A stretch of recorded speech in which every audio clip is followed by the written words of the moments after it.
So, guys, today we're speaking about jealousy, and I'm going to share about how I deal with jealousy.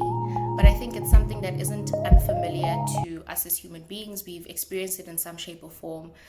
Maybe you've been jealous of other people, or other people have been jealous of you.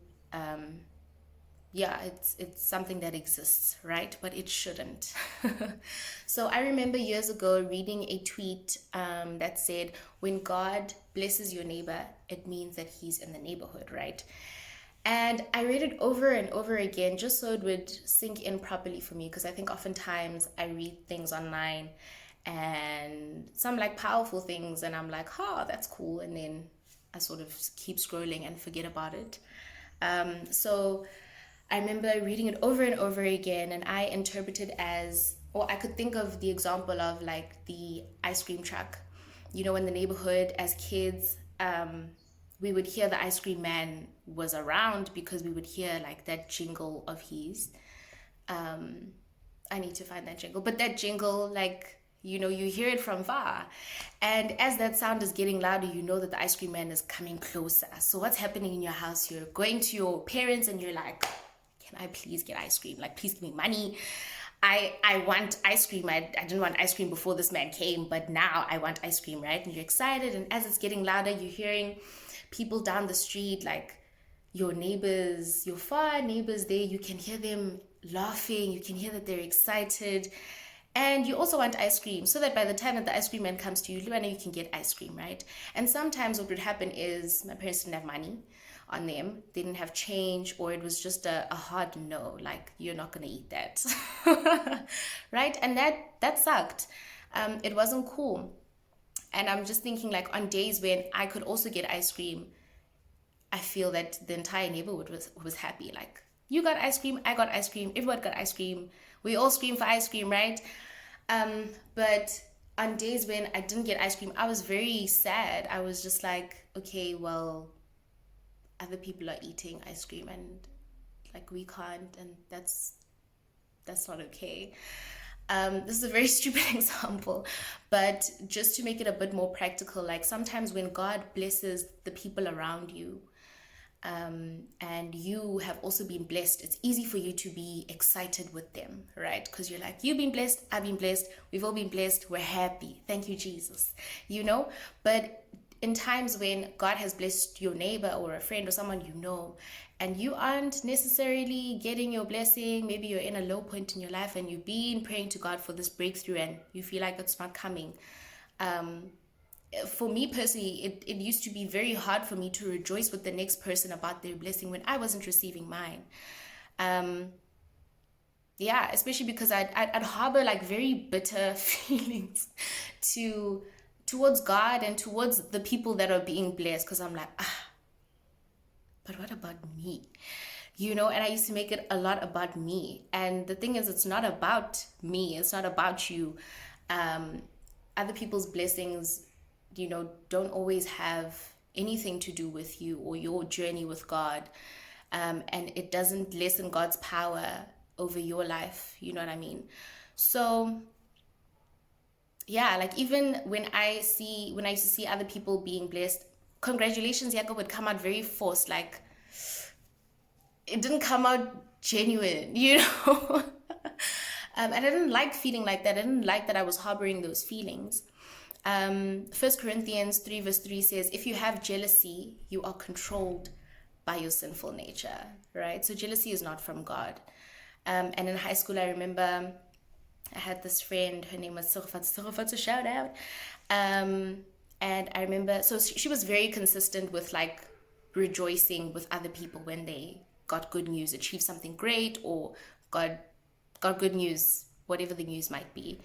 And I remember the last one that comes to mind was when we were in matric and we were getting varsity acceptance emails, right? So we had been applying to varsities, all of us, and you know, these emails would come back, the responses would come back one by one.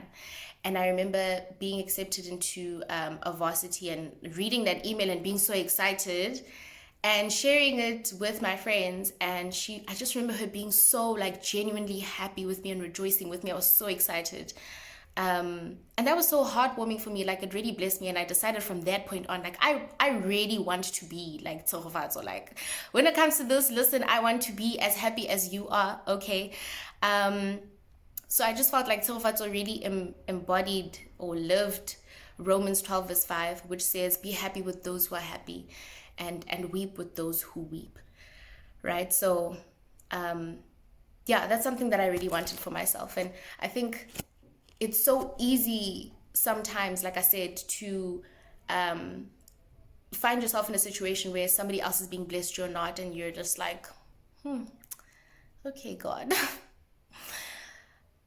Hi, okay, but you should be happy. You should definitely be happy. I mean, we see examples of jealousy in the Bible with Leah and Rachel.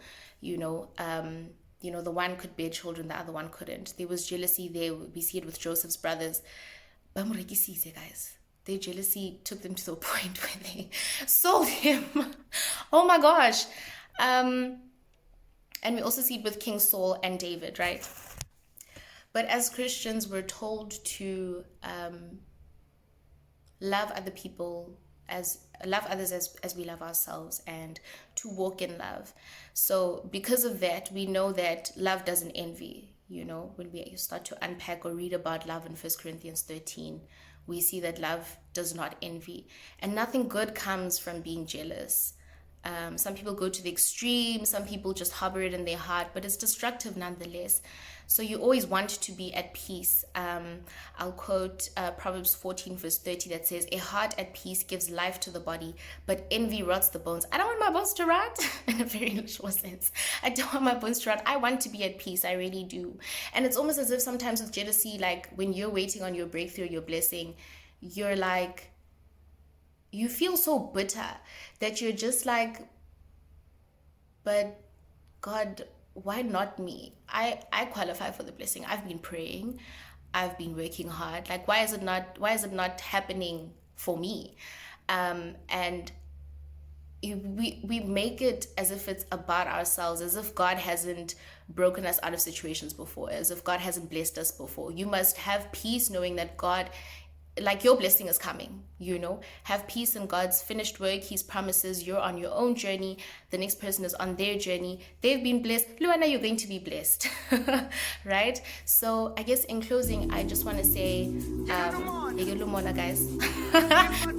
I say, take the time out to deal with any form of envy in your heart, so that you can come back and happily scroll through posts of #blessed, and be genuinely happy with people, or receive news about your friends, your family, or your neighbor, someone that has just received a big blessing, and be genuinely happy with them, rejoice with them, knowing that your blessing is also on the way. God's blessed you before, he's going to do it again. Own walk, right? At God's speed also. We mustn't rush God. So we mustn't be jealous when God's pulled through for the next person and he hasn't yet pulled through for you. Yeah, and just remember that you're blessed and highly favored. And please comment on how you guys deal with jealousy. I would love to know. Or just how you feel about this topic in general. And don't forget to subscribe to my channel. Don't forget to like it, share it with your friends. I'd really appreciate that. Have a great week.